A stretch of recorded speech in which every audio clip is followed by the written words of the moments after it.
اللہ تعالیٰ کی محبت حاصل کرنے کی پہلی سیڑھی کیا ہے؟ سارا جہاں خلاف و پرواہ نہ چاہیے، پیش نظر تو مرضی جانا نہ چاہیے، پھر اس نظر سے جانچ کر تو خود کر یہ فیصلہ کہ کیا کیا تو کرنا چاہیے، کیا کیا نہ کرنا چاہیے۔ جس پہ قربانی واجب ہو گئی اس پہ سال گزرنا ضروری نہیں، آج پیسہ آ جائے، 10 11 12 ذی الحجہ کو پیسہ آ جائے، قربانی واجب ہو گئی۔ اگر 6 افراد گھر کے ہیں تو سب پر ایک قربانی ہوگی، سب کی طرف سے ایک قربانی نہیں ہوگی۔ ڈیفینس سے ایک صاحب آئے حضرت مولانا مظہر صاحب دامت برکاتوں کے پاس، ہمارے شیخ کے ایک ہی بیٹے، بہت پیارے، اور ہمارے تمام مدارس اور جامعہ کے محتمم صاحب، ان کے پاس آئے کہ حضرت آج تو مولانا نے جمعے کے دن کمال کر دیا۔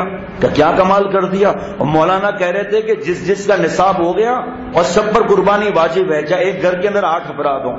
تو وہاں مظہر صاحب دامت برکاتہم نے فرمایا کہ کیا انہوں نے غلط کہا؟ بھائی 8 اگر نصاب کے ہیں تو خوش ہو جاؤ کہ اللہ نے آپ کو اتنا مال دیا ہے کہ آپ پر قربانی کا ثواب کتنا زیادہ ہے، کہ ہم پر اتنی قربانی ہو ہی نہیں سکتی۔ بھائی آپ جب خود کہہ رہے ہو کہ نصاب آپ کا اتنا ہے تو اب آپ کہہ رہے ہیں ہم پر اتنی قربانی ہے ہی نہیں، کہ کیوں آپ پر قربانی نہیں ہے؟ کہ ہمارا فریزر چھوٹا ہے،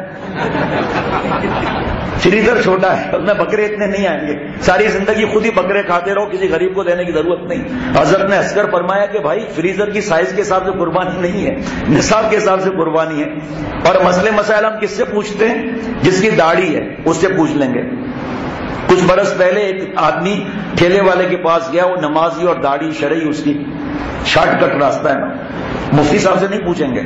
ٹھیلے والے سے کہا بھائی آپ کو پتا ہے کتنی مہنگائی ہو گئی ہے؟ کہا کہ میری ہمت نہیں ہے کہ میں بکرا کاٹوں یا گائے میں حصہ ڈالوں، اب سمجھ میں نہیں آ رہا کس سے پوچھوں۔ کہا کسی سے پوچھنے کی ضرورت کیا ہے، میں ہوں نا۔ کہا کیا؟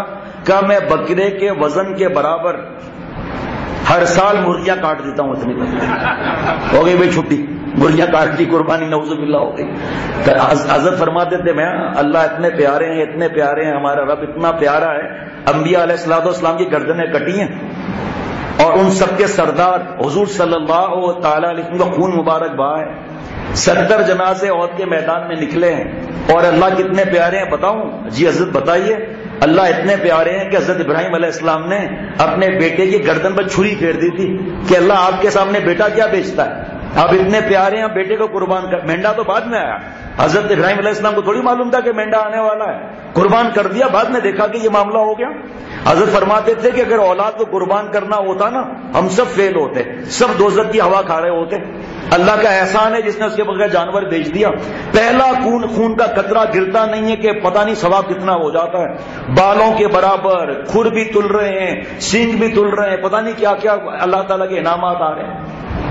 لیکن آج کل کا سائنسدان جو ہے وہ ٹیکنالوجی استعمال کرتا ہے، ارے دیکھو بھائی حج میں اتنا جانور قربان ہوتا ہے، اتنا خون بہتا ہے، ایک تو ان کو وہ قربانی کرنی ہے، ایک حج کی کرنی ہے، پھر دوسرے پورے دنیا میں اتنے مسلمان ہیں، بیچارے جانوروں کا اتنا خون بہتا ہے، کتنا بڑا مسئلہ ہے۔ اگر ایسا نہ ہو، ایسا ہو جائے تو بھائی 11 دن میں جو آپ کے خیال کے لوگ ہیں وہ کیوں گوشت کھاتے ہیں، کیوں سبزیاں کھاتے ہیں، کیوں مچھلیاں کھاتے ہیں، کیوں فروٹ کھاتے ہیں؟ ان کو سستا ہونے تو نا، بیٹا گھاس کھاؤ، پتے کھاؤ بیٹا۔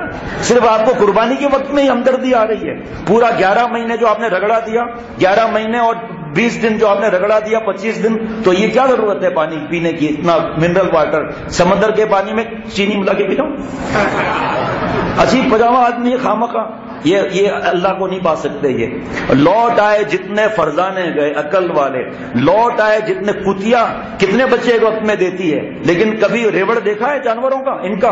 اور یہاں قربانی کے بعد آج میں مسجد میں بیٹھ کے اعلان کر رہا ہوں، آپ 2 ہفتے کے بعد مجھے پکڑ لینا کہ ہم نے بقرعید کے 3 دن کے قربانیوں کے بعد ہم نے جانوروں کا ریوڑ نہیں دیکھا۔ ہر سال ریوڑ کے ریوڑ پیدا اللہ فرمائے۔ وہی جو بات ہو رہی ہے کہ یہ جو شراب پی رہا ہے کیوں پی رہا ہے؟ پہلے دن سے شراب کی عادت ہو گئی، بے چین، سکون نہیں، یہ شیش اور ڈرگ اور ہیروئن، چرس، سگریٹ پی رہے ہیں اور دھوئیں چھوڑ رہے ہیں، منہ سے گول گول دھوئیں نکال رہے ہیں، ناک سے دھوئیں نکال رہے ہیں، کوئی کان سے دھواں نکال رہا ہے، پتہ نہیں کہاں سے اور نکالیں گے دھوئیں، لیکن سکون پھر بھی نہیں ہے، اور بس سگریٹ پی کے سوچ میں بیٹھے ہوئے ہیں۔ بھائی کیا مسئلہ ہے؟ بہت ٹینشن، پریشانی، شناشن، اعصابی دباؤ۔ ایک روایت میں ہے کہ پیٹ کے 3 حصے کرنے چاہیے، روایت میں یہ دنیا کی حقیقت رکھی ہوئی ہے رسول اللہ صلی اللہ علیہ وسلم کی نظر میں کہ پیٹ کے 3 حصے کرنے چاہیے، ایک روٹی کا، ایک ہوا کا، ایک پانی کا. یہ نہیں کہ یہاں تک ٹھوس لیا، سارا گوشت قبضے میں کر لیا، کیما بن رہا ہے، باربے کیوں نہیں، باربے ڈبلیو ہو رہا ہے، اور پورا 6 مہینے تک یہی گوشت چل رہا ہے. رشتہ داروں میں دینے کی ضرورت نہیں، غریب کو دینے کی ضرورت نہیں، سیلاب والوں کو دینے کی ضرورت نہیں. جو قبائلی علاقوں کے حالات دیکھو ان بیچاروں کو کیا حال ہے. یہ لوگ کبھی کھانا پینا ان کی پرواہ نہیں ہوتی. ان کے دل پر زلزلہ جب آتا ہے جب ان کے گھر کی عزت پر کوئی ہاتھ ڈالے تو، ان کی خاتون کو کوئی بے پردہ کرنے کی کوشش کرے تو وہاں تک پہنچانے کی فکر نہیں. جن ملکوں مسلمان ملکوں میں قحط آیا ہوا ہے وہاں بیچارے پورا کرایہ پر ڈیفریزر لے لیتے ہیں، پوری بھینس کو بھر دو اس کے اندر یا گائے کو پورا، تھوڑا تھوڑا سارا سال نکالتے رہو. تو پیٹ کے 3 حصے کا کہا. اب وہاں ایک مسجد میں کسی نے قبضہ کر لیا تھا، جعلی آدمی نے قبضہ کیا تھا. لیکن جعلی آدمی بات تو دین کی کرے گا نا، پھر توڑ مڑوڑ کے پیش کرے وہ الگ بات ہے. اس لیے جعلی جہاں ہوتا ہے وہاں کوئی لوگ بیان سنتے بھی نہیں. آخر میں جا کر پہنچتے ہیں جمعے کا مجبوری، آس پاس کوئی مسجد نہیں ہے. تو کینیڈا سے ایک فیملی آئی ہوئی تھی، اس کے شوہر بیٹھے ہوئے تھے، بیٹا بھی بیٹھا ہوا تھا. تو وہ کہہ رہا تھا کہ بھئی پیٹ کے 3 حصے کرنے چاہیے. حدیث پاک میں روایت لکھی ہوئی ہے کہ ایک حصہ کھانے کا، ایک پانی کا، ایک ہوا کا. گھر جب آئے تو بیٹے نے اماں کو بتایا تو اماں نے کہا کہ یہ تو بہت نیک آدمی لگتا ہے. اس کینیڈا سے آئی ہوئی تھی، وہ دونوں پوری فیملی کینیڈا سے شفٹ ہو کر آئی تھی.